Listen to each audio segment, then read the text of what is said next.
అందరికీ ఆదాబర్సే, వందనం, నమస్కారం. సకల ఘనత మహిమ ప్రభావములు మనల్ని సృష్టించిన సృష్టికర్త, సర్వంతర్యామి, సర్వజ్ఞాని, సర్వశ్రేష్ఠుడు, సర్వాధికారి, అంటే సర్వలోకములకు సర్వాధికారి, మంచివాడు ఆయన ఆ దేవునికి చెందును గాక. విగ్రహారాధన అంటే ఏంటో ఇంతకుముందు నా వీడియోస్లో మీరు చూసే ఉంటారు. ఆ విగ్రహారాధన అంటే ఈ సృష్టికర్త అయిన, సర్వంతర్యామి అయిన, సర్వశ్రేష్ఠుడైన, సర్వజ్ఞాని అయిన, సర్వంతర్యామి అయిన, సర్వశ్రేష్ఠుడైన ఆ దేవుని కాకుండా సృష్టి అయిన, ఇక్కడ పుట్టిన వాళ్ళు, భూమికి పుట్టిన వాళ్ళైతేనేమి, దేవుడు సృష్టించుకున్న దేవుని కుమారులైతేనేమి, దేవదూతలైతేనేమి, ఈ సృష్టి పంచభూతాలైతేనేమి, పంచభూతాలంటే ఆకాశము, భూమి, నీరు, అగ్ని, వాయువు, ఇవన్నీ అయితేనేమి, వీటిని కూడా దేవుడితో సమానంగా నువ్వు చూస్తే అదే విగ్రహారాధన, అదే ఆత్మీయ వ్యభిచారం. దేవునికి నచ్చనిది ఈ విగ్రహారాధన. అయితే కొంతమంది ఇది ఏదో కనపడిన వాళ్ళల్లా హీరోని చేసేసి మరి వాళ్ళను దేవుడు చేసి, ఉద్యోగం ఇస్తే దేవుడు అంటారు, డబ్బులు ఇస్తే దేవుడు అంటారు, చీరలు పంచితే నన్ను దేవుడు అంటున్నారు, స్వస్థపరుస్తూ అంటే నన్ను దేవుడు అంటున్నారు. వాళ్ళంటూ నా ఫోటోలు పెట్టుకుంటారంట వాళ్ళ దేవుల పక్కన. దీనిని విగ్రహారాధన, దీన్ని నేను అప్పుడే ఖండిస్తాను అన్నమాట. ఇప్పుడు నేను చెప్పే వాక్యం కూడా, నేను చెప్పే మాటలు నా మాటలు కాదు, నేనే చెప్పే మాటలు దేవుని మాటలు. దేవుని మాట యెషువా నోట, అంటే యెషువా అంటే యేసయ్య, ఒరిజినల్ పేరు యెషువా నోట అదే మాట నా నోట, నీ నోట, అందరి నోట ఏండాలి. దేవుని మాట తేనె కంటే మధురమైనది.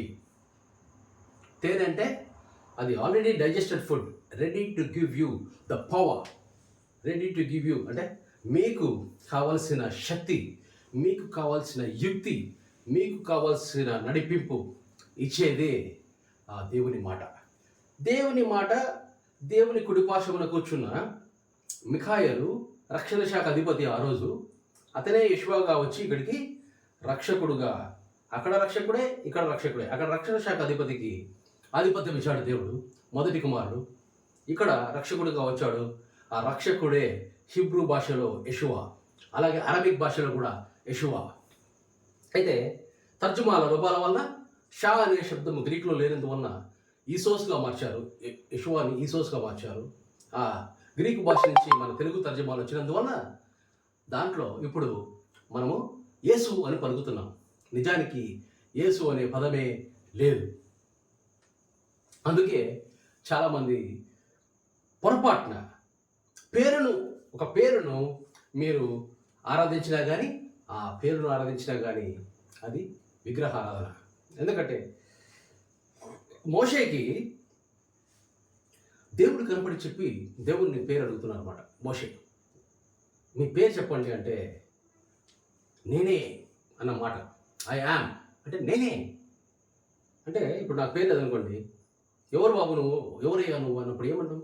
నేనేరా బాబు, నేనంటే నేనే అని అంటాం.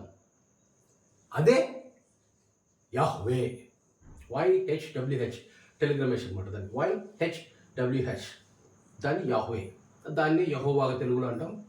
జెహోవాగా కొంతమంది అంటారు, యాహ్వేగా కొంతమంది అంటారు, యెహోవాగా కొంతమంది అంటారు. వాళ్ళ ఇష్టం వచ్చినట్టు పేరు పెడతారు. ఎవరికి ఇది? మనకు పేరు పెట్టడానికి మన మొదటి వ్యక్తి అయిన ఆదాముకు ఆ అధికారం ఇచ్చినాడు. ఎవరు? దేవుడు. మరి దేవుడు తనంతకు తాను తన పేరు ఉచ్చరించలేదు. పోనీ దేవుని కుడిపార్శ్వమున కూర్చున్న మన దగ్గరకు వచ్చి మనకు స్వర్గలోక మర్మాలు, కొత్త ఆజ్ఞలు, మనకు ఈ భూమి మీద జీవించే మెలకువలు, ఈ భూమి మీద భారము మోయకుండా భారం మోయి సమస్త జిల్లాల నాయకులని మీకు విశ్రాంతిగా అంటే నాట్యం ఆడుతూ డ్యాన్స్ చేస్తూ సంతోషంగా ఉండే మార్గాలు చెప్పిన యెషూవ మరి దేవుని పేరు ఎందుకు ఉచ్చరించలేదు? ఎందుకంటే లేదు కాబట్టి. తండ్రి అయిన దేవుడు, నీకు దేవునికి రిష్తా అంటే నీకు దేవునికి సంబంధం ఏంటిదంటే తండ్రి కొడుకు, లేకపోతే ఆడవాళ్ళైతే తండ్రి కూతురు. ఈ సంబంధం ఉండాలి తప్ప ఇక వేరే సంబంధం ఉండడానికి వీల్లేదు. చాలామంది ఈ యొక్క సంబంధాలను మార్చేస్తున్నారు. ఇప్పుడు దేవుని కుమారుడు యెషూవ అంటే యేసయ్య, మనమంతా నేను దేవుని కుమారుడిని. ఇప్పుడు యెషూవ గారు నాకేమవుతారు? అన్నయ్య అవుతారు. ఇది రిష్తా, ఇది సంబంధం. ఈ సంబంధం వదిలిపెట్టి ఈ వివరాలు తెలియక దీన్ని ప్రక్కదో పట్టిస్తూ విగ్రహారాధనకు దారితీస్తూ, ఇప్పుడు యెషూవ ఎవరు? ప్రధాన దూతలలో ఒకడు. ప్రధాన దూతలను సృష్టించింది ఎవరు? దేవుడు. అదే కదా. యెషూవ గారిని సద్బోధకుడా అని సంబోధించినప్పుడే అదే నన్ను సత్పురుషుడని నువ్వు ఎలా పిలుస్తున్నావు? మంచివాడు ఎవడు లేడు, ఆ దేవుడు తప్ప. అందుకే మీరు మొదట్లో చూస్తే మంచివాడు అంటే ఆయన మాత్రమే. ఎవరు? మనం సృష్టించిన ఆ సృష్టికర్త అయిన దేవుడు. అయితే ఆయన వదిలిపెట్టి సృష్టిని పట్టుకొని పూజించడం మొదలుపెట్టి ఆత్మీయ వ్యభిచారం అంటే విగ్రహారాధన చేస్తున్నారు. ఎవరంటే చాలామంది. ఎందుకు చేస్తున్నారు అంటే మనల్ని పక్కదో పట్టించడానికి. యెషూవ ఒకప్పటి తమ్ముడైన లూసిఫర్ ఆరాధన తనకు కావాలి, తనకు తనకు ఆరాధన జరగాలి, తన సింహాసనం ఎక్కాలి అనుకున్న మొదటి విగ్రహారాధనకు దారి చూపించిన ఆ లూసిఫర్ చేసిన పని వలన ఈరోజు మనము యెషూవ గారిని కూడా మనం ఆరాధించాలనుకుంటాం. పాటలు చూస్తే ప్రతి పాటలో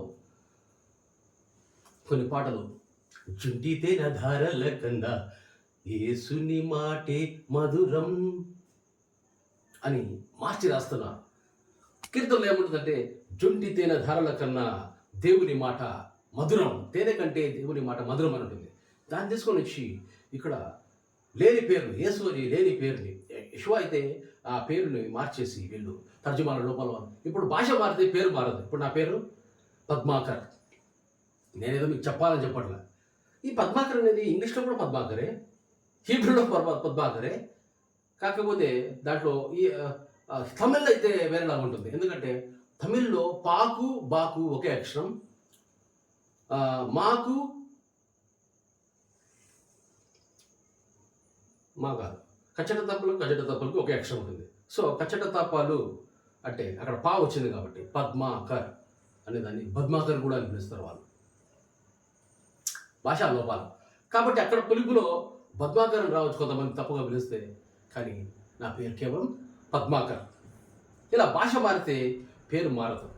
కానీ మరి ఎందుకు ఈ మారిన పేరుని అంత చక్కగా మనం అవగాహన చేసుకున్నామో అంటే విగ్రహారాధనకు దారి చూపించడానికి లూసిఫర్ గాడు పన్న కుయుక్తి తరతరాలుగా అంటే దశాబ్దాలు కాదు శతాబ్దాలుగా అది మనల్ని ఎలాగ తీసుకొని వచ్చి తెలివిగా దేవునికి జరిగిన ఆరాధనను వాడు మనుషులకు జరిగేలాగా, లేకపోతే మనిషి కుమారులకు జరిగేలాగా, అంటే సృష్టికర్తగా జరగాల్సిన ఆరాధనను సృష్టికి జరిగేలాగా మనల్ని ఎలాగ నైస్గా పంపిస్తున్నాడో మనం చూస్తాం.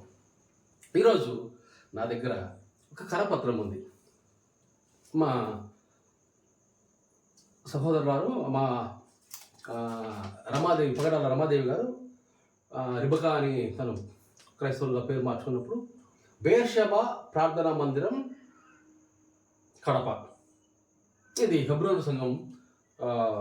అయితే బెయేర్షెబా అనేది ఒక చరిత్ర కలిగిన పెద్ద సంఘం కడపలో. దాదాపుగా నాకు తెలిసి ఒక ఇంచుమించు వెయ్యి మంది అక్కడ ఆ చర్చ్ మెంబర్స్ ఉంటారు. మరి ఇక్కడ ఏం జరుగుతుందో చూద్దాం మనం. చాలాసేపు నా పవర్ గ్లాసెస్ వెతికాను, కనపడలేదు. బట్ ట్రై చేస్తాను ఇలాగే చదవడానికి. పరలోకమునకు మార్గం అన్నారు. ఇక్కడ 4 కలర్లు ఇచ్చారు. ఒకటి పాపము, ఇంకొకటి ఈ రంగు క్రీస్తు రక్తము, ఇక్కడ వైట్, తర్వాత ఎల్లో వచ్చేసి ఈ రంగు పరలోకానికి రంగుగా చూపించబడుచున్నది అని ఒక 4 కలర్లు చూపిస్తున్నాడు. మరి పరలోకానికి వెళ్ళాలి అంటే ఇక్కడ మార్గమే చెప్పేస్తున్నాడు. ఎవరు? బెర్షెబా సంఘము. మరి ఈ మార్గము సరి అయినదా? దీనిలో ఎంతవరకు సత్యం ఉన్నది అనేది మనం ఒకసారి చూద్దాం. ఈ రంగు మన హృదయ స్థితిని చూపించుచున్నది. మన అంటే బ్లాక్ పాపము మన హృదయములో అనేక పాపములతో నల్లటి ముసుగు కలిగి ఉన్నది. అబద్ధములు, దొంగతనములు, అవిధేయత తలంపులు కానీ క్రియలలో కానీ ఉన్న అపవిత్రతలు మన హృదయమందు సులువుగా మన హృదయమును సులువుగా చేయను. ఉన్న అపవిత్రలు మన దేవుడు పాపమును అసహించును కానీ ఒక్క పాపమును కూడా పరలోకమునకు రానీయడు. దేవుని వాక్యమైన బైబిల్ అందరూ పాపము చేసి దేవుడు అనుగ్రహించు మహిమను పొందలేకపోవచ్చున్నారు. మేలు చేయువాడు లేడు, ఒక్కడైనా లేడు అని రోమా 3 అంటే రోమా అనేది రోమిలకు రాసిన పత్రిక 3వ అధ్యాయం. అయితే ఇది నేనైతే పర్సనల్గా పౌలుని నేను దాన్ని ఏమంటారు, ఆయన చెప్పిన మాటల్ని సీరియస్గా తీసుకోను. ఎందుకంటే నాకు యెషువా గారు చాలును, యేసు చాలును, యేసు చాలును, యేసు చాలును, ఏ సమయమైన ఏ స్థితికైనా నా జీవితములో యేసు చాలును అని పాడతామే తప్ప యేసయ్య చెప్పిన మాటలు సరిపోతాయని మనం అనుకోం. ఇంకా ఎవడో రావాలా, ఎవడో పోలుగాడు రావాలా. వాడేం చెప్తాడు అంటే, నేను క్రీస్తుని వెంబడిస్తున్నాను కనుక మీరు నన్ను వెంబడించండి, నేను క్రీస్తుని వెంబడిస్తున్నాను కనుక మీరు క్రీస్తుని వెంబడించాలని కదా చెప్పాలి. ఇప్పుడు నేను యెషువా గారిని వెంబడిస్తున్నాను, ఆయన మాత్రమే వెంబడిస్తున్నాను. మరి మిమ్మల్ని ఏం చెప్పాలి? మీరు కూడా యెషువాను వెంబడించాలని చెప్పాలి.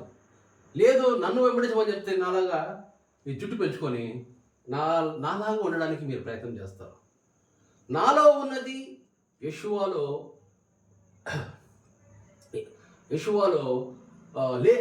నాలో ఉన్నది యెషువాలో లేనిది ఏంటంటే, ఇప్పుడు యెషువా ఆత్మస్వరూపి దేవుని కుడి పార్శ్వ పొంది కూర్చున్నాడు. ఇప్పుడు ఆయనకు శరీరం లేదు, నాలో శరీరం ఉంది. శరీర వాంఛల ఆకలి ఉంది, దాహం ఉంది, కోరికలు ఉన్నాయి. నాలో మేధస్సు ఉంది. నా డెసిషన్స్ నేను తీసుకుంటా. నాకు మనోభావాలు ఉన్నాయి, నాకు అహం ఉంది. యెషువాకు అవి లేవు. ఆయనకు ఆత్మ, పరిపూర్ణమైన పరిశుద్ధమైన ఆత్మ. ఆయన ఇప్పుడు అంటే దేవుని ఆత్మలాగా, దేవుని ఆత్మలో ఒక భాగమైన ఆత్మ యెషువా. ఇప్పుడు నన్ను వెంబడించమంటే మీరు నా శరీరాన్ని, నా మేధస్సును కూడా మీరు వెంబడిస్తారు. అలాగే పౌలు, నేను క్రీస్తుని వెంబడిస్తున్నాను కాబట్టి మీరు నన్ను వెంబడించంటే మనము దారి తప్పుతాము. అలా దారి తప్పి త్రోవ తప్పిన ప్రజలు ఎక్కువగా శాతం పరలోకానికి పోయే ఆస్కారం లేదు. ఎక్కువ శాతం ఏమిటి పోరు. ఎందుకంటే యెషువా గారు ఏం చెప్పారంటే, మీరు మారు మనసు పొంది చిన్నపిల్లలుగా మారితేనే కానీ మీరు పరలోక రాజ్యానికి వెళ్ళరు అని. ఎవరు? దేవుడి కుడి పార్శ్వ ముందర కూర్చొని మన కోసం పంపబడి ఏ మాట చెప్పాలో ఆ మాట చెప్పి ఎక్కడ ఏ మాట చెప్పాలో అప్పుడు అక్కడ ఆ మాట చెప్పమని చెప్పిన దేవుని మాట విని యెషువా గారు వచ్చి మనకు ఆ మాట చెప్తే, అంటే దేవుని మాటే మనకు డైరెక్ట్గా అందిస్తే ఇప్పుడు అది సరిపోదా? దాన్ని బట్టి అది కాకుండా ఇంకోటి ఎవడో వచ్చి, నేను దమస్కులో యేసుని చూశాను, ఆయన నన్ను వెంబడించమని చెప్తే వాడిని వెంబడిస్తే మరి ఇంకా యెషువా గారు వచ్చిన దానికి ఏంటి? యెషువా గారు చేసింది ఏంటి? యెషువా గారు చెప్పిన మాటలు ఏంటి? యెషువా గారు చెప్పిన పరలోక మర్మాలు ఏంటి? ఉపమానాలలో పరలోక మర్మాలు దాచుంచా ఎందరో ప్రవక్తలు వీటిని చూడలేకపోయిరి. మీరు ధన్యులు, మీరు ఇప్పుడు వినుచున్నవి ఎందరో ప్రవక్తలు వినలేకపోయినారు. కొంతమంది విని వాటిని గ్రహించలేకపోయినారు, కొంతమంది చూశారు కానీ వాటిని కనలేకపోయినారు. కంటిలో ద్వారా చూశారు కానీ దాన్ని, ఎందుకంటే వాళ్ళలో దేవుని ఆత్మ, పాత నిబంధనంతా దేవుని ఆత్మ వాళ్ళలో లేదు, మనుషులలో లేదు. ఆదాము హవ్వ పాపము చేసిన వెంటనే దేవుని ఆత్మ, మీరు చనిపోతారన్నారు అంటే ఆత్మీయంగా చనిపోయిన వాళ్ళలో దేవుని ఆత్మ లేదు. కొత్త నిబంధన అంటే ఇప్పుడు మనమందరం ఒకవేళ దేవుని ఆత్మతో నింపబడడానికి ఆస్కారం ఉంది. మనలో యేసయ్య తను తాను విత్తనముగా నాటాడు.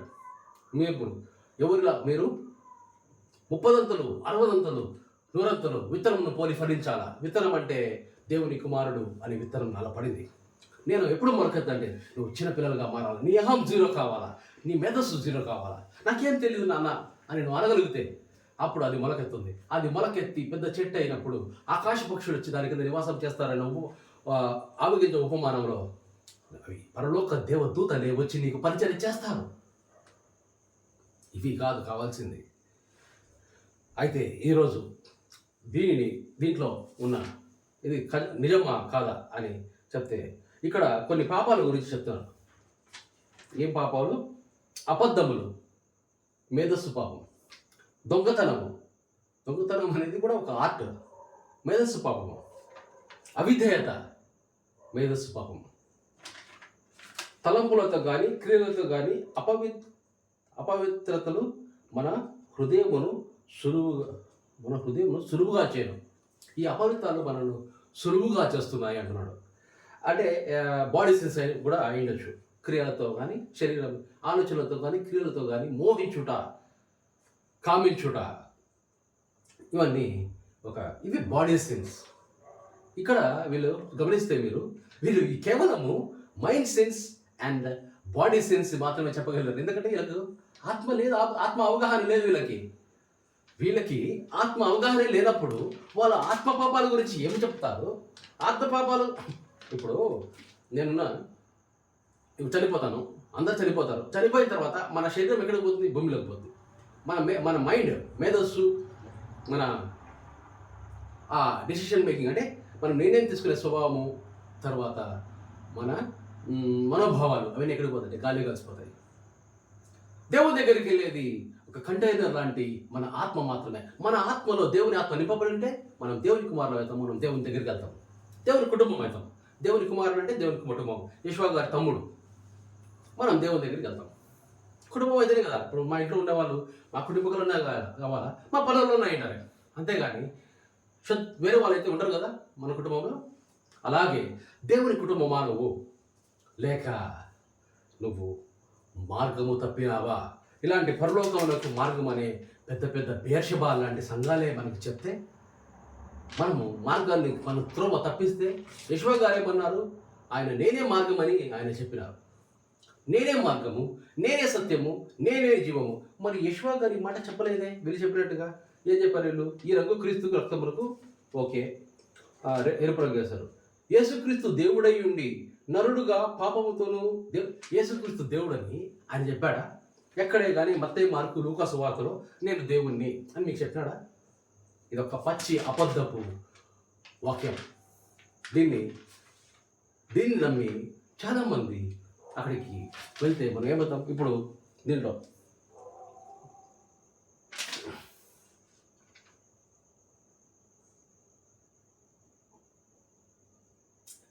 క్రీస్తు మరణము చూపుచున్న ఆ రక్తమును నువ్వు నమ్ముతావా? ఎవరు చూసినాడు ఈ క్రీస్తు రక్తము? మనం ఏమైనా చూసామా? లే. వీళ్ళు విగ్రహారాధన. క్రీస్తు రక్తమే రక్తమే రక్తమే రక్తం రక్తమే చూస్తావా? అంటే దేవుడు మనకు అనుగ్రహించిన విత్తనము, మనలో ఉన్న దేవుని ఆత్మ, దాని గురించి, ఆ విత్తనం గురించి మనలో ఉన్న అవగాహన. ఇప్పుడు క్రీస్తు రాకముందు ఏమైంది? యేసు ప్రభు అంటే యెషువా గారు రాకముందు మన జీవితం ఏమిటి? అయితే మన జీవితం ఏంటంటే ఆత్మ లేని జీవితం. కంటైనర్ ఉంది కానీ ఆ ఆత్మలో దేవుని ఆత్మ లేదు. మనం ఆత్మీయంగా చచ్చిన వారి వాళ్ళ వల్ల ఉన్నాం. మరి అలాంటి జీవితం నుంచి యేసు ప్రభు మనలో విత్తనం వేశాడు. ఎందుకు అంటే మనము మన ఆది మానవుడైన ఆదాం, మొదటి మానవుడైన ఆదాం తినవద్దు మన ఫలము తిని, ఏ ఫలం అది? మంచి చెడ్డల వివేచన ఫలమును తిన్నాడు. ఇప్పుడు ఈ విత్తనం పెరగాల లేదనేది మన కంట్రోల్లో ఉంటుంది. లేకపోతే దేవుని ఆత్మ మనలో ప్రవేశింపజేసేవాడు కదా. యెషువా గారు వచ్చి మనలో ప్రవేశింపజేశాడు. కానీ ఆ డెసిషన్ మేకింగ్ నీ దగ్గర ఉంది కాబట్టి ఆయన ఆ పని చేయకుండా. కానీ మీరే కానీ మీకు విత్తనం వేసేసి మేము రెడీ చేస్తాను. మీరు ఇప్పుడు పాపలు కాదు, ఆత్మీయ పాపలు కాదు, లూసిఫర్ చేసిన పాపము, ఆదాము హవ్వలు చేసిన పాపము దాని పక్కన తోసేసి ఇప్పుడు ఏమి చెప్పు, అవిధేయత పాపం కాదు. ఇప్పుడు మంచి చెడ్డలు వివేచన ఫలము తిన్నారని చెప్పేసి మీకు దేవుని ఆత్మ నుంచి మీరు చచ్చిన వారి నుంచి ఇప్పుడు ఆత్మతో నింపబడడానికి ఆస్కారం కలిగిన మంచి భూమిగా మేము తయారు చేసి పెట్టాం. విత్తనం ఆల్రెడీ వేసాడు యశోద గారు. మరి ఇప్పుడు ఏం చేయాలి? మొలకెత్తాలంటే నీ అహం, నాకు అన్నీ తెలుసు. నేను బైబిల్ స్కూల్కి వెళ్ళాను, నేను ఆ చర్చికి వెళ్ళా, సంఘం సహవాసి, ప్రార్థన పరుడు, ఇవన్నీ అంటే. కానీ దేవుని ఆత్మ మర్మాలు నీకు తెలియకపోతే, దేవుడే నీకు తెలియకపోతే, దేవుని కుటుంబం నువ్వు కాలేకపోతే బహుశా పరలోకానికి వస్తావో నేను తీర్పు తీర్చలేను. కానీ ఇంకొక మార్గమో ఇంకొక దాని వలన నువ్వు పరలోకానికి వస్తావు. కానీ దేవునికి అతి సన్నిహితంగా, దేవునికి దగ్గరగా, అత్యధిక ప్రతిఫలం పొందిన మీ పరలోక ముందు మీ ప్రతిఫలం అంటే అక్కడ హై బ్యాంక్ బ్యాలెన్స్ తోటి టాప్ లెవెల్లో ఉండకపోవచ్చు. బహుశా ఎక్కడో ఇక్కడ కార్ పార్కింగ్ దగ్గర టోకన్ తెచ్చుకున్న వాళ్ళలాగో, లేకపోతే ఎక్కడో వంటలో దేవుని ఎప్పుడు చూడని వాడిలాగా, ఒక పవర్ లేనటువంటి వాడిలాగా, లేకపోతే ఒక అడుగు తినేవాడు అంటాగా అలా ఉంటే మీకు సంతోషమేనా? ఆలోచించండి. ఇక్కడ ఇంకో ఏమంటున్నాడంటే, మీరు పాపులుగా మనం యేసు ప్రభువు వద్దకు వచ్చి ఆయనను మన రక్షకునిగా అంగీకరించినచో మన హృదయములలో నున్న నల్లటి పాపములన్నీ కడిగి వేయబడునని బైబిల్ చెప్పుచున్నది. ఇది ఇక్కడ చెప్పిందండి. ఇప్పుడు యేసు ప్రభు రక్షకుడు అనేది ఆయన పేరే దానికి అర్థం. ఇంకొకటి ఎవడో ఏంటిది, ఇప్పుడు నేనేంటి అంగీకరించేది, పేరే రక్షకుడు ఆ భాషలో. ఇప్పుడు యాక్చువల్గా అంటే మనము యేసు అని పిలచకుండా యేసు అంటే రక్షకుడు అని అర్థం. క్రీస్తు అంటే అభిషక్తుడు, దేవుని చేత అభిషేకించిన ఆయన పుట్టిన దానికి అది పేరు, అది దాని అర్థమే అది. ఇప్పుడు రక్షకుడు అని తెలుగులో అంటామంటే దాని పేరే అది. దానిది అది యెషూవా అని హిబ్రూ భాషలో ఉంటుంది, అరబిక్ భాషలో ఉంటుంది. ఇప్పుడు మనం ఏంటి అంగీకరించేది, మనం ఏంటిది అంగీకరించేదంట అని నల్లటి పాపాలు తెలగైనాడు అంటే ఇంకా యెషూవా గారు వచ్చి చేసిన పాప విమోచన ఏంటి? యెషూవా గారు వచ్చి మనం ప్రజలందరికీ, ఒక క్రైస్తవ అనే కాకుండా మనుషులందరిలో ఆ యొక్క మంచి చెడ్డల వివేచన నుంచి వచ్చిన ఆత్మీయ చావు నుంచి, ఆత్మీయ జీవం నుంచి ఇప్పుడు అందరినీ దేవుని కుమారుడు అగుటకు ఆస్కారం చేసి వెళ్ళాడు. ఒక గ్రూపును వీళ్ళ కోసం రాలే, ఆయన అందరి కోసం వచ్చాడు. ఇప్పుడు విత్తనం కూడా వేసి వెళ్ళిపోయాడు. ఇప్పుడు విత్తనము వేసి వెళ్ళాడు. ఇప్పుడు అది ఫలించాలి, అది మొలకెత్తాలి, అది ఫలించాలి. ఎంతగా ఫలించాలి? 30 60 100 ఫలిస్తే, ఒకవేళ 100 ఫలించదంటే 100 × the power of 5 అంటే 100 × the power of 5, 100 × 100 × 100 × 100 × 100. కొంతమంది 100 అంటారు. 100 × 100 × 100 × 100 × 100 ఈజ్ 1000 కోట్లు, ప్రపంచ జనాభా కంటే ఎక్కువ. అందరూ దేవుని వైపుగా తిరిగి దేవుని కుమారులైతే అదే పరలోకం. అదే పరలోకానికి నాంది, అదే పరలోకం. ఈ మర్మం కూడా చెప్పడం, ఇది ఎవరు చెప్పారు? యెషూవా గారు చెప్పిన విత్తువాడి ఉపమానంలో స్వర్గలో కమర్మాలు దాగి ఉన్నాయి అని చెప్పాడు. వీటి గురించి ఎవరికి అవసరం లా. ఇది ఆయన రక్షకుడు నమ్ముకుంటే పోతా అంటే నువ్వేం చేసేది లేదాగా, ఓన్లీ నమ్మకం అంతే. నువ్వు నమ్ముకుంటే వెళ్ళిపోతానంటే వెళ్ళిపోతావా? మరి ఆ మాట యేసయ్య చెప్పాలి కదా. యేసయ్య చెప్పినట్టు చూపేయండి. మరి మత్తయిలో కానీ, మార్కులో కానీ, లూకాలో కానీ మీరు కేవలము నేను రక్షకుడికి వచ్చానని మీరు నమ్మండి, మీరు పరలోకానికి పోతారని చూపేయండి. హిమము కంటేను నేను తెల్లగా ఉన్నట్టు నీవు నన్ను కడుగుము అని దావీదు చెప్పుచున్నాడు. క్రీస్తు రక్తము ద్వారా నల్లటి హృదయము తెల్లగా మారెను. అందరి హృదయాన్ని, అంటే ఆదాము హవ్వలు చేసిన పాపము వలన వచ్చిన శాపము వలన వచ్చిన పాపము మొత్తం కడిగేసినాడు. మళ్ళీ ఇప్పుడు మనం కొత్తగా కడుక్కుండేది, క్లీన్ చేసుకునేది ఏంలే. ఇప్పుడు ఇక్కడ ఒక ఎల్లో కలర్ వేసి ఈ రంగు పరలోకాన్ని సూచిస్తున్నది. ఆయనను ప్రేమించు వారి కొరకు యేసు పరలోకంలో ప్రకాశమైన ఆనందభరితమైన గృహమును సిద్ధపరచను. ఎవరు కూడా వారి పాపములతో ఆశ్చర్యకరమైన ఈ పరలోక గృహంలో ప్రవేశింపలేరు. నీవు నీ పాపములకు క్షమాపణ పొంది ఉన్నావా? సంతోషము, ప్రేమ కలిగిన ఆ గృహంలో నుండకు నిశ్చయిత నీకు ఉన్నదా? యేసు ప్రభువు చెప్పాను, ప్రయాసపడి భారం మోయు సమస్యలు నా దగ్గర రండి, నేను మీకు విశ్రాంతి కలిగజేశాను. ఇది యేసు గారు చెప్పారు. యేసువారు వెంబడించమని చెప్పినాడు. దేవుని వాక్యము చదవాలంటే ఇక్కడ బేర్షెబా ప్రార్థన మనం దీంట్లో ఒకటే ఏంటంటే నచ్చింది, ప్రయాసపడి భారమో జనులారా అంటే మొక్కుతున్నారు అన్నమాట. కానీ మనము యేషువా గారిని వెంబడిస్తే all things will become easy. నీ జీవితమే ఒక నాట్యం అవుతుంది. అది తప్ప మిగతాదంతా యేషువా గారు చెప్పిన ఒక మాట తప్ప మిగతాదంతా అబద్ధము రచించి అదొకటి. ఆ వాక్యం ఒకటి పక్కన పెట్టుకొని మనసులో పెట్టుకొని ఆ వాక్యాన్ని పక్కన పెట్టి ఈ బేర్షెబా ఇచ్చిన ఈ కరపత్రాలు కలర్స్ ఎల్లో కలర్ ఒకటి ఇచ్చారు. ఎల్లో కలర్ పరలోకం అంట. నాలుగు వచ్చి దీనికి సూచించారు. ఇట్లాంటి చెత్త సందేశాలు ఇచ్చే బేర్షెబా సంఘాలని బహిష్కరించండి. నేను చెప్తాను. ఎందుకంటే యేసయ్య ఒకటి చెప్తే సంఘాలు ఇలా చెప్తే ఇలా చించి అవతల పడేయండి. దేవుని వాక్యం మత్తయి, మార్కు, లూకాలు దేవుని మాటలు. సో వార్త అంటే ఏంటంటే మంచి వార్త, నిన్ను దేవునికి దగ్గరగా తీసుకొని వచ్చే వార్త. అంతేగాని నువ్వేం చేయాల్సిన అవసరం లేదు. ఊరికి నమ్ముకో అంటే ఏం నమ్ముకోవాలి? యేసు నీ సొంత రక్షకుడుగా, యేసు నిజమైన దేవునిగా నమ్ముకో అంటే మరి ఏసే ప్రార్థన చేసిన దేవుడు ఎవరు? సాష్టంగా పడి ప్రార్థన చేశాడు కదా, అయ్యా ఈ పాత్ర నా నుంచి తొలగించాడు కదా, మరి ఆ దేవుడు ఎవరు? యేసయ్య బాప్తిసం తీసుకున్నప్పుడు నేను నీ యందు ఆనందించుతున్నాను అని చెప్పిన ఆ దేవుడు ఎవరు? యేసు దేవుడిని నమ్మితే వీడు పరలోకాన్ని పోతాడు. అందుకే క్రైస్తవులను మెట్టుతో కొడతారు. ఎందుకు అంటే వాళ్ళు చెప్పేది అబద్ధం. యేషువా గారు చెప్పిన క్రైస్తవుడు అంటే ఏంటి? క్రీస్తును పోలినవాడు. క్రీస్తు అంటే యేసు అంటే యేషువా వచ్చేసి దేవుని కుమారుడు. నువ్వు కూడా దేవుని కుమారుడు అయితే నువ్వు క్రైస్తవుడివి. అది దాని అర్థం. చాలామంది ఏమంటే లోకాష్ వాళ్ళు క్రైస్తవులు అంట. ఇప్పుడు దేవుని కుమారుడు అంటే ఇప్పుడు ప్రధానమంత్రి మోడీ, మన అమెరికా ప్రధానమంత్రి, కొత్త ప్రధానమంత్రి మన ట్రంప్ గారు, వీళ్ళకంటే గొప్ప స్థానం అనేది దేవుని కుమారుడు. దేవుని కుమారుడు అంటే దేవుని ఆత్మతో, తన ఆత్మ అనే కంటైనర్లో దేవుని ఆత్మతో నింపబడిన వాడు. అతను వెళ్తున్నాడు అంటే దేవు దూతలే లోపల నుండి పరిచయం చేసుకుంటూ వెళ్తారు. ఉపమానం ఉత్తివాడి ఆవిగింజ ఉపమానంలో ఆవిగింజ చిన్నదైనప్పటికీ అది పెరిగి పెద్దదైతే ఆకాశ పక్షులు అంటే the birds of heaven are nothing but angels. దేవు దూతలే వచ్చి అక్కడ నివాసం ఉంటారు నీలో.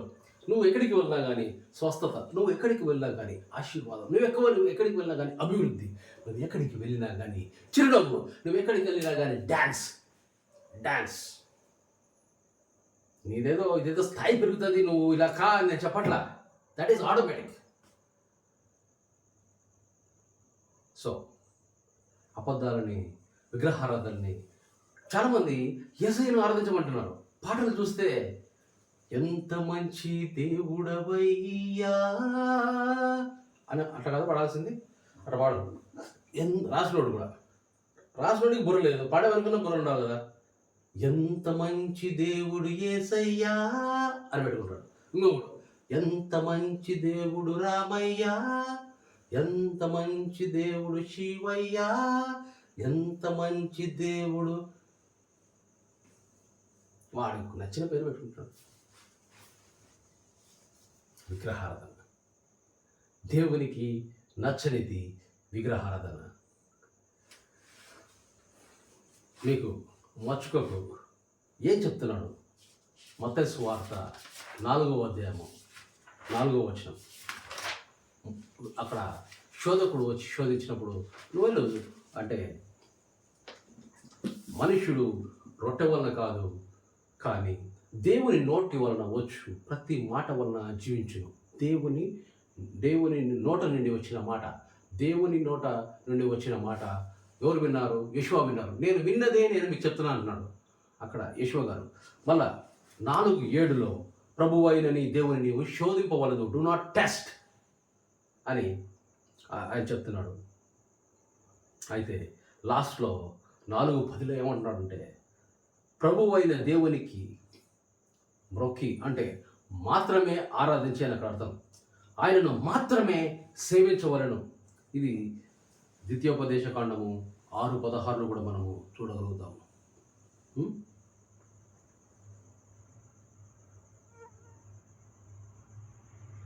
గ్రీకులో మ్రొక్కి అనే దానికి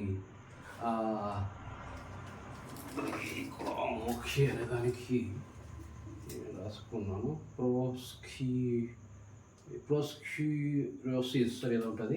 దానికి మీనింగ్ ఆరాధించి అంటే నువ్వు ఆరాధించేది యెషూవను కాదు. యెషూవనే చెప్తాడు ఈ మాట మనకి. ఏమని? ప్రభు అయిన నీ దేవునికి మాత్రమే ఆరాధించు, ఆయనను మాత్రమే సేవించు అని. అలాగే నీ పూర్ణ మనసుతో, నీ పూర్ణ హృదయంతో, నీ పూర్ణ ఆత్మతో, నీ పూర్ణ వివేకముతో నీ తండ్రి అయిన దేవుడిని ప్రేమించు. అన్నిటికంటే అధికముగా, అన్నిటికంటే ఎక్కువగా, మిక్కిలిగా, నువ్వు చెప్పలేనంత, ఊహించలేనంత ఎత్తుగా దేవుని నువ్వు ప్రేమించు అంటున్నాడు. నువ్వు దేవుని ప్రేమించవయ్యా అని అంటే, నువ్వు దేవునికి వారిని పోయి ప్రేమిస్తే ఎవరు బాధ్యత? నేను కూడా దేవుని కుమారునే. నేను పోయి అద్భుత కార్యాలు చేసినప్పుడు నన్ను దేవుడికి వాళ్ళు భావిస్తారు. నేను వాళ్ళకు చెప్పాలా? ఏసై చెప్పినట్టు సద్బోధకుడు వాళ్ళు పిలిచినప్పుడు అయ్యో no do not call me good, నన్ను మంచివాడు సత్పురుషుడిని ఎందుకు పిలుస్తాడు? ఎలా పిలుస్తున్నావురా నువ్వు? अरे भाई कहीं को तुम्हें अच्छा आदमी करके मुझे हमें बुलाते हैं, अच्छा आदमी कौन नहीं, अच्छा आदमी कौन नहीं है, ఓ అల్లాకే బగర్ అన్నాడు. అల్లా అనేది పేరు కాదు, అల్లా ఆ దేవుడు తప్ప. అల్లా అనేది పేరు కాదు మూర్ఖులారా. అల్లా అనేది ఈవెన్ అరబిక్ బైబిల్లో ఉండే దేవునికి పదము అల్లా. అక్కడ కొట్టున్నారట వాళ్ళు. అల్లా అనేది మాది, అల్లా అనేది మాది. వారి బాబాది పేరు కాదు, నేను డిక్షనరీలో దేవునికి పదమురా బేవకూఫ్స్ అని చెప్పారు. కొంతమంది పాస్టర్లు తెలియక అలా అంటే ఏందో అనుకుంటారు. హీబ్రూలో ఎలోహిం అని ఉంటుంది. ఆది కాండంలోనే మీరు గమనిస్తే అధ్యయన బైబిల్ ఒకసారి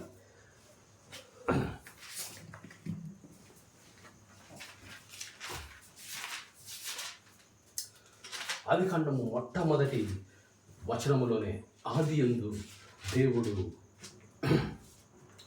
భూమి ఆకాశములను సృజించాను అనేది తప్పు మాట. అంటే ఎలా తప్పు మాట అంటే నేను చెప్తాను. దాంట్లో కింద దేవుడు అనే పదమునకు దేవుడు అని తర్జుమా చేసిన ఏలోహిం అనే హీబ్రూ, ఇది నా క్లాసెస్ కరెక్ట్. ఏలోహిం అంటుంది హీబ్రూలో. Elohim is a plural. ఆయనకు రెస్పెక్ట్ఫుల్గా దేవునికి ఆది అందు ఇంగ్లీష్లో ఏముంటుందని, in the beginning Elohim created the heavens and earth. Heavens తెలుగులోకి వచ్చేటప్పటికి భూమి ఆకాశములను, అంటే భూమి ఆకాశములను అంటే ఒక భూమి ఒక ఆకాశం అనే అర్థము తప్పు అర్థం తీసుకొస్తుంది. మనం ఏమనండి, ఆది అందు ఎలోహిం అనేది ఆ భాషకు సంబంధించిన పదము దేవుడు అని. అది అరబిక్లో అంటే అల్లా అని ఉంటుంది. అది తెలుగులో అంటే ఆది అంది దేవుడు స్వర్గలోకములను భూమిని సృజించెను. ఇది మొదటి ఆది కాదు, మొట్టమొదటిగా సృష్టించినది తన కుమారులని, ప్రధాన దూతలను ఇంకా అవన్నీ సృష్టించిన తర్వాత వీళ్ళంతా కలిసి దేవుని ప్రధాన దూతలైన కుమారుడు కలిపి సృష్టించినది. అందుకే ఎలోహిం అనేది ప్లూరల్. చాలామంది రెస్పెక్ట్ఫుల్గా అంటారు, కానీ ఆది యందు భూమాకాశములు దేవుడు అంటే దేవుళ్ళు అని పెట్టాలి అక్కడ. అంటే దేవుళ్ళు అంటే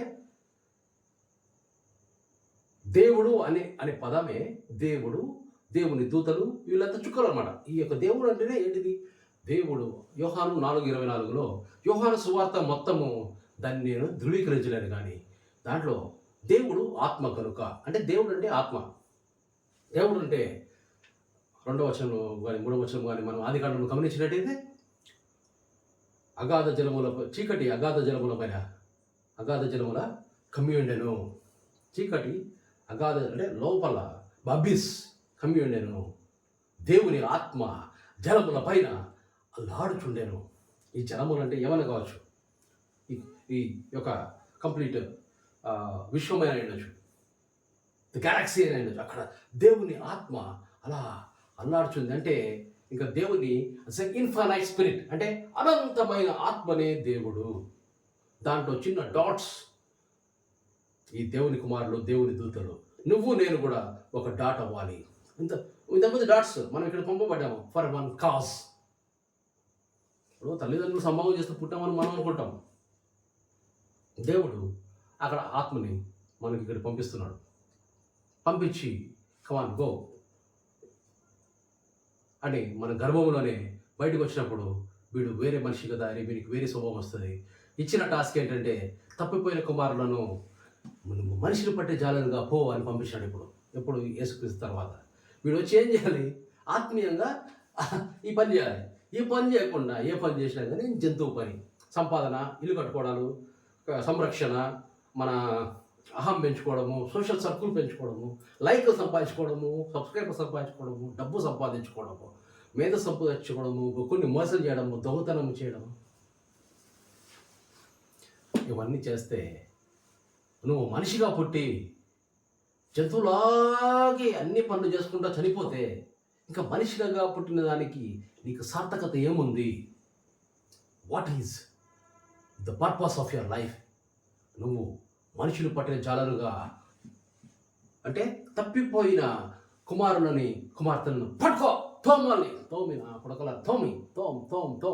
తోమేసి వాళ్ళని తీసుకెళ్ళి దేవుని కుమారులుగా నువ్వు తయారు చేయాలి. ఎలాగా? చేతగాని పనికి వాళ్ళ బఫూన్స్ లాంటి దేవుని కుమారులు కాదు. అంటే ఇప్పుడు దేవుని కుమారులు అంటే అలా అనకూడదు మనం. అలాంటి వాళ్ళు కాదు, ఫలించే దేవుని కుమారులుగా నువ్వు తయారు చేయాలి. నీ సంఘాల్లో నువ్వు తప్ప ఎవడు పెరగలేదంటే అది అసలు ఫలించడమే లేదు. నువ్వు ఒక్కడిగా ఫలిస్తున్నావు. నీలాగా ఇంకెవరు నీవే ఏసేలాగా మారలేదు. ఒకవేళ నువ్వు ఏసేలాగా కనపడిన ప్రజలకి నీలాంటి వాళ్ళు నువ్వు క్రియేట్ చేయలేకపోయినావంటే దెన్ యు ఆర్ మోడు, యు ఆర్ ఏమంటారు ఇప్పుడు గోడ్రాలు రా. నువ్వు గోడ్రాలు లాంటిది ఏమంటారు మరి ఇంగ్లీష్ మొగవాళ్ళని, నువ్వు గోడ్రాలు, నువ్వు అసలు మొగవే కాదు అనాలి. నువ్వు యశువలాగా మరి యశువాలు 100 మంది నువ్వు క్రియేట్ చేయాలా? 100 మంది క్రియేట్ చేయాలా? That is the task given to you when you are sent. This dots are sent. ఇక్కడ నీ ఆత్మలో దేవుని ఆత్మ నింపుకొని నువ్వు చేయాల్సిన పని ఇది. నువ్వు చేయాల్సిన నేను ఎలా చేస్తాను ఇంకొకరిని అంటే 27 కేజముల 3 కొంచెముల పిండిని, కొంచెం పులిపిండి ఏ విధంగా అయితే మొత్తాన్ని ఆరోగ్యవంతంగా దాన్ని తయారు చేస్తుందో, ఫర్మెంట్ చేస్తుందో, ఆ విధంగా నువ్వేం చేయాల్సిన అవసరం లేదు. కమాన్ డూ ఇట్ అని నువ్వేం ఫోర్స్ చేయాల్సిన అవసరం లేదు. కమాన్ డూ ఇట్ మ్యాన్ అని ఏం చెప్పాల్సిన అవసరం లేదు. ఇప్పుడు పాలు ఒక అండ, పెద్ద అండలో పాలు మంచి గోరువెచ్చగా తయారు చేసి దాంట్లో తోడు కొంచెం వేస్తే చాలు మొత్తం పెరుగుగా తయారవుతుంది. నువ్వేం చెప్పాల్సిందే కమాన్ ఫర్మెంట్, కమాన్ అని నువ్వేం డ్యాన్స్ చేయాల్సిన అవసరం లేదు. It's all easy. విశ్రాంతి అంటే అది.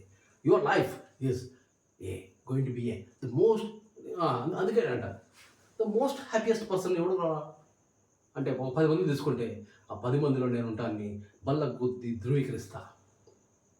నేను చనిపోతే ఎక్కడికి వెళ్తున్నా? ఈరోజు నేను చనిపోతే నేను ఎక్కడికి వెళ్తాను నాకు తెలుసు. నేను ఇంకా I will be upgraded, I will be going to near God. వస్తానే నన్ను కౌగిలించుకుంటాడు దేవుడు. డాన్స్ ఉంటుంది అక్కడ. సో ఏ విధంగా అయితే యెషోవా గారు ప్రార్థన చేసి ఆయన బాప్తిసం తీసుకుంటాడు యోహాన్ దగ్గర, నీతి యావత్తు నెరవేర్చడం మనకు తగ్గినది ఇప్పుడు కానిము అని ఎప్పుడైతే తల వంచి బాప్తిసంతో యోహాన్ తోటి, ఒక కామన్ మ్యాన్ తోటి దేవుని కుమారుడైన యెషోవా గారు బాప్తిసం తీసుకున్నప్పుడు అక్కడ ఆకాశం తెరవబడి ఈయన నా కుమారుడు, ఈయన యందు నేను ఆనందిస్తున్నాడు అంటాడు. అలాగా నేను ఎప్పుడైతే ఈ శరీరాన్ని వదిలి దేవుని దగ్గరికి వెళ్తానో దేవుడు హై బల నా కుమార నీ యందు నేను ఆనందిస్తున్నానని అక్కడ ట్రంపెట్స్ అక్కడ పార్టీ ఇవ్వబోతుంది. దట్ ఈస్ మే. నాకు ఒకరికి కాదు ఇది, మీ అందరికీ ఇదే అవకాశం ఉంది. కానీ మీరేం చేస్తున్నారంటే త్రోవ తప్పినారు చాలామంది. మీరంటే అందరినీ కాదు, సృష్టికర్తను వదిలేసి సృష్టిని పూజిస్తున్నారా? ఈ యొక్క మెసేజ్, ఈ యొక్క బెర్షబా నుంచి నేను తీసుకున్న మెసేజ్ క్రైస్తవులలో విగ్రహారాధన అరికట్టడానికి. పాపం బెహర్షబాని మాత్రం చేయించాను. చాలామంది అదే పోకడలో ఉన్నారు. మీరు ఆరాధించేది యేసయ్య, యేసయ్య దేవుడు అని చెబితే అదే విగ్రహారాధన. ఇంకా వాళ్ళు ఇంకా దూరం ఉన్నారు. వాళ్ళని తీసుకురావడం ఈజీ, కానీ మిమ్మల్ని తీసుకురావడానికి చాలా కష్టమైన పరిస్థితి. కానీ మీరు ఆల్రెడీ వాక్యములో, అంటే వాక్యం అంటే మీరు ఏమనుకుంటారంటే దేవుని మాట అనేది వాక్యం అని మీకు తెలియదు. బైబిల్లో ఉండదంతా వాక్యం అని మీరు అనుకుంటారు. కాదు, అలా కాదు. మళ్ళీ వినండి, దేవుని మాట యెషువా నోట, అవి కొన్ని రెడ్ లెటర్స్లో రాసింటారు అనమాట. దాంట్లో ఒక కంప్లీట్ చక్రం ఉంటుంది. నేను అని లేను అని చెబితే ఏం చేస్తావు అని ఒక చక్రం అని సినిమా పాట అది. నువ్వు రాకముందు జీవితం గురుతైన లేదని, నేను కలుసుకున్న క్షణం నే మరువలేనని, ఈ బాడీ వదిలి నీతో వెళ్ళాలని ఒక గడియ నే గడుపుతున్నానని నీకు చెప్పాలని ఒకే ఒక మాట మదిలోన దాగుంది మౌనంగా. అలా కాకుండా ఒకే ఒక మాట ఉప్పొంగి వస్తుంది సంతోషంగా. నీ ఆత్మతో నిండినా నీ రాజ్యమే తెస్తున్నా, నీ చిత్తమే రాజ్యము, నీ రాజ్యమే చిత్తము, నాకు చెప్పావని ఒకే ఒక మాట. దేవుని మాట అది చక్రం ఎందుకంటున్నా అంటే, మొదట దేవుని సర్వాధికారం చక్రంలో, రెండవది లూసిఫర్ అవిధేయత, మూడవది మనుషుల అవిధేయత, మళ్ళీ యెషువా గారి పంపబడుట. ఇప్పుడు పంపబడి దేవుని కుమారుడైన యెషువా వచ్చి దేవుని కుమారులను కుమార్తెలను తయారు చేశాడు.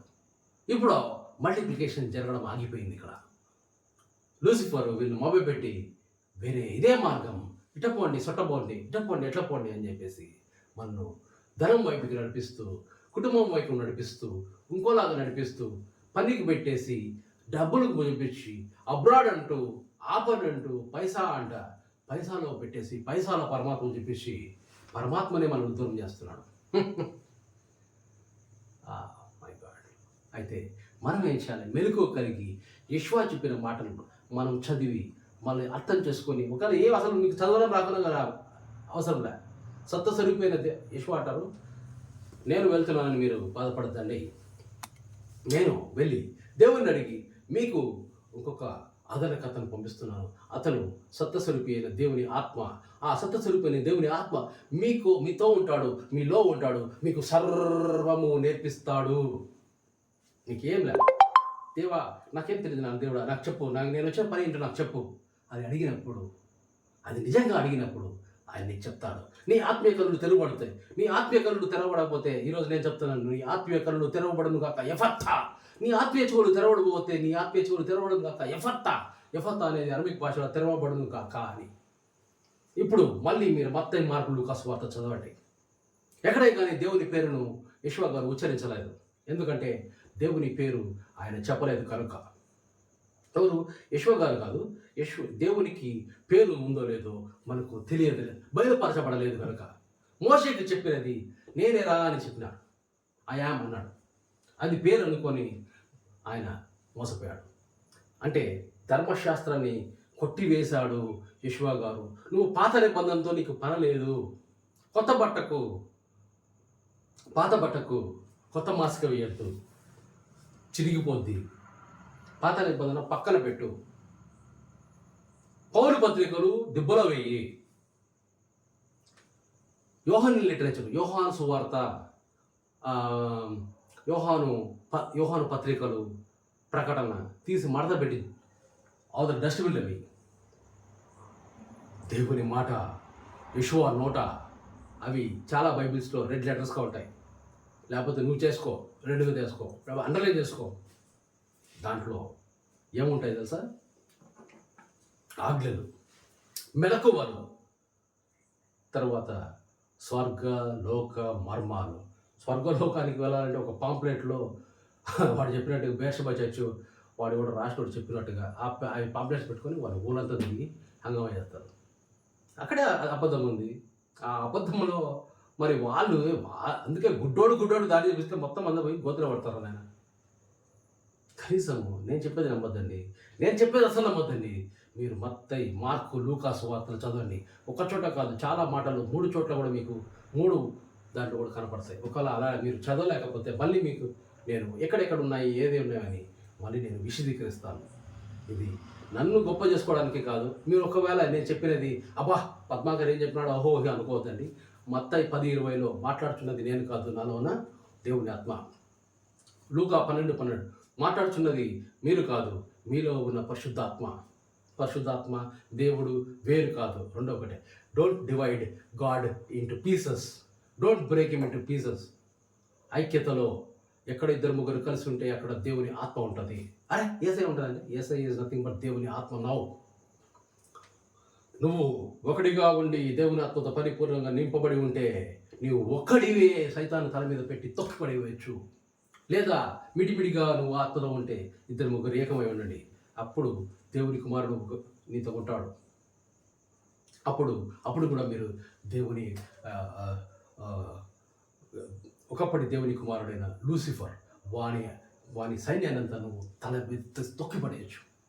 ఇప్పుడు వాడు ఎంతగా కన్యంగా నిన్ను దేవుని ఆరాధించకుండా దేవుని కుమారుని కుట్టను, చెట్టును, రాయిని, రప్పని, తల్లిదండ్రులని, టీచర్లని ఎవరినంటే వాళ్ళను ముఖం అంటున్నాడు. మాతృదేవోభవ అంటే ఏంటిది? విగ్రహారాధన. పితృదేవోభవ అంటే ఏంటిది? విగ్రహారాధన. ఆచార్య దేవోభవ. మాతృదేవోభవ, పితృదేవోభవ, ఆచార్య దేవోభవ. ఇంకోటి ఏంటి? ఇంటికి వచ్చిన గెస్టును కూడా నువ్వు అతిథి దేవోభవ అంటే ఇంకా ప్రతి ఒక్కడు దేవుడేనా? అంటే ఇంకా నిజమైన దేవుడు ఎవడు అంటే నిజమైన దేవుడే నన్ను సృష్టించిన ఆ సృష్టికర్త. ఆయన నిన్ను నీ పూర్వీకుడైన ఆదాము చేసిన తప్పుకి కోపడ్డాడు, శిక్షించాడు. నీలో ఉండే దేవుని ఆత్మను వెళ్ళిపోయాడు. ఆయన అక్కడి నుంచి లేకుండా నీ కంటైనర్లో నుండి దేవుని ఆత్మను తీసేశాడు. హో అన్నాడు. మళ్ళీ hey my son, I'm sending my son to you sons, come back అంటున్నాడు. Now you come back and become a family. Yeshua గారు ఎవరో కాదు, మనకు అన్నయ్య. ఎలాగంటే నువ్వు తండ్రి చిత్తం తెలుసుకొని తండ్రి చిత్తం నెరవేరితే నువ్వు నాకు తమ్ముడు, చెల్లి అంటాడు అనమాట. ఎవరా నా తల్లి అని అన్నప్పుడు ఆ మాట అంటాడు. దేవుని చిత్తము ఏంటిది అంటే, దేవుని చిత్తం అంటేనే దేవుని రాజ్యాన్ని మనం తీసుకురావడము, ఆయన సర్వాధికారము తిరిగి ఆయన మనకి ఇవ్వడము, మొదటి దశకు ఆయనకు పంపించడము. ఇప్పుడు చాలామంది దేవుని కుమారుగా మారుతున్నారు. అందరూ దేవుని కుమారుగా మారిన తర్వాత తప్పిపోయిన కుమారుడు కూడా దేవుని కుమారుడుగా మారుతాడు. తిరిగి సంపూర్ణ అధికారము, కంప్లీట్ డామినెన్స్ అంటారు దాన్ని. దేవునికి సంపూర్ణ ఆ డామినెన్స్ వచ్చిన తర్వాత సకల ఘనత, మహిమ, ప్రభావాలు అందరూ ఇప్పుడు ఆ దేవునికి చెప్తారు. నేను అడిగా, నాన్న నీకు అంతా మా నాన్న రాజరత్న వయసు కానీ కాదు, ఎందుకు నాన్న నీకు అంత కంప్లీట్ డామినెన్స్ కావాలన్నా అంటే, దీంట్లో నీకు డామినెన్స్ కనపడుతుంది. నాకు తప్పిపోయిన కుమారుడు మళ్ళీ తిరిగి రావడము, వాడి మీద ముద్దు పెట్టి పార్టీ, డ్యాన్స్, విందు, కోయండి ఎడ్లను అనే ఆ యొక్క జుబిలియేషన్ కనపడుతుంది. నీ కొడుకున్నాడు కదా, కొన్ని సంవత్సరాల తర్వాత ఆ కొడుకు పాడైపోయి నాశనం అయిపోయి తిరిగి ఆ కొడుకు నీ దగ్గరకు వస్తే ఆ డ్యూబిలియేషన్. ఇప్పుడు వాడు రానంటున్నాడు, వాడు కుయుక్తితో నిండి అందరినీ వారి వైపు తిప్పుకోవాలని చూస్తున్నాడు. కానీ ఆ కొడుకే నీ వైపు వచ్చి, నాన్న నా తప్పు అయిపోయింది, నన్ను క్షమించు నాన్న, నేను పరలోకానికి వ్యతిరేకంగా పాపం చేసినాను, నేను నీకు పనుడుగా కూడా, నీకు కొడుకుగా కాదు పనులుగా కూడా పనికిరానున్నా, కనీసం నన్ను పనుడుగా నన్ను పెట్టుకో, నాకు ఆకలిస్తున్నాను, పంది పుట్టు తినడానికి కూడా నాకు వీలు లేకుండా పోయింది, నన్ను క్షమించున్నాను. నిజమైన పశ్చాత్తాపంతో వచ్చేదానికి చేయాల్సిన పని నువ్వు తప్పిపోయిన కుమారులు దేవుని కుమారులు మారితే ఈ దురాత్మలు సులుసిఫర్ ఆత్మలు కింద ఉండే ఆత్మలన్నిటికీ ఒక శరీరం కావాలా. అన్ని శరీరాలు దేవుని ఆత్మ నింపబడి ఉంటే వాడికి పంది పుట్టు లేనట్టే లెక్క. ఇది సత్యం. దీన్ని తెలుసుకొని ముందుకు ఎలా వెళ్ళాలి, ఈ కాన్సెప్ట్ని మీ పక్కన పెట్టి నేను చెప్పేది కంప్లీట్ చక్రం, సైకిల్. మొదటి దశ వీటిలన్నిటిలో మనం ఎక్కడున్నాం, మనం చేయాల్సిన మనుషులు పట్టే జాలర్ అంటే ఏంటిది. నువ్వు ఎవరిని వెంబడించాలా, నువ్వు వెంబడించు, నా వెనక వచ్చే వాడిని వెంబడించు, నా వెనక వచ్చే పోలు గారిని వెంబడించు, నా వెనక వచ్చే సౌలు గారిని వెంబడించు, పనికి మళ్ళా వాళ్ళందరినీ వెంబడించు, పరిశీలన శాస్త్రం వెంబడించు, రోమియోలను వెంబడించు, సదుకీయులను వెంబడించాలని చెప్పాడు యేసయ్య. నీ ఎవరిని కానీ వెంబడించు, నన్ను మాత్రం వెంబడించు, నా వెనకాల గొర్రెతోలు కప్పుకున్న తోడలు వస్తున్నారు జాగ్రత్త అన్నాడు. మరి నీ బుర్ర ఏమైంది అంటే బైబిల్లో ఉంటే, బైబిల్లో ఎవరు పొందుపరిచారు? జాగ్రత్తగా మెలకువగా ఉండి మీరు పరలోకానికి నాతో పాటు రావడానికి ప్రయత్నం చేయండి. ఒకవేళ మీరు రాకపోతే మళ్ళీ ఇంకా డిలే అవుతుంది తప్ప ప్రాసెస్ అయితే ఇదే. మనుషులు అందరూ దేవుని వైపు తిరగాల, మల్టిప్లికేషన్ జరగాల. నేను 100 మంది దేవుని కుమారులను తయారు చేయాలా, ఎస్ఐలను తయారు చేయాలి, ఒక్కొక్కడు 100 మందిని తయారు చేయాలి. ఒకవేళ నీకు కాలు చేతులు లేకుండా నువ్వు మెంటల్ అయితే నువ్వు 30 మందిని తయారు చేయి. నీకు కొంచెం బాగాలేదంటే నువ్వు 60 మందిని తయారు చేయి. 30 వంతులు 60 వంతులు కానీ 100 వంతులు కానీ ఫలించు. మత్తయిలో 35, 60, 100 అంటాడు, కానీ లూకాలోనూ మార్కులోనూ 100 అంటాడు. నేనైతే 100 అంట, 100 అంట, 1,00,000 చేస్తా ఒక్కనే. ఎందుకంటే expect the unexpected, exceeding the expectations. Exceeding the expectations is the need of the day. 100 అంటే 100 ఏం 100కు 100 మార్కులు కాదు కదా. నీ శాయశక్తులా ఈ పని చేయి. నీ ఆనందం, నీ సంతోషం, నీకు కావాల్సినటిని ఎవడో ప్లాన్ చేస్తాడు. ఇంకోటి, కలిగి ఉన్న వానికి ఎక్కువ ఇస్తాడంటే నువ్వు ఆత్మయందు వివేచన కలిగి ఆత్మ పనులు చేసుకోకపోతే నీకు ఆత్మీయ రహస్యాలు, ఆత్మీయ సంపద, ఆత్మీయ శక్తి నీకు ఇస్తాడు. ఇప్పుడు ఏ ఇంట్లో పోయినా కానీ ఒక సమస్య, ఆర్థిక సమస్య, శారీర సమస్య, కుటుంబ సమస్య, సంతోషములే, దుఃఖం, రోగం, బాధ, ఇవన్నీ ఎంతవరకు మీరు చూసిన వారికి దేవుడు నాకు ఇచ్చిన అధికారాన్ని బట్టి నా అధికారంతో మీ యొక్క శాపములన్నీ విరిగిపోవును గాక. మీ పితరులు చేసిన పాపములు, దాని ద్వారా వచ్చిన శాపములు ఇప్పుడే దేవుని శక్తితో విరగొడుతున్నాను. మీరు చేసిన పాపములు, తెలిసి తెలియక చేసిన పాపములకు వచ్చిన శాపములు ఇప్పుడే దేవుని శక్తితో విరగొడుతున్నాను. చేతబడి, పీడ, దిష్టి లాంటి పనికి మాల శాపాలు ఏమున్నాయో ఆ శాపాలు, ప్రతి ఒక్క శాపము దేవుని శక్తితో నాకు ఇచ్చిన అధికారంతో విరగొడుతున్నాను. సకల ఘనత, మహిమ, ప్రభావం ఆ దేవునికే చెందును గాక. ఆమేన్. Signing of.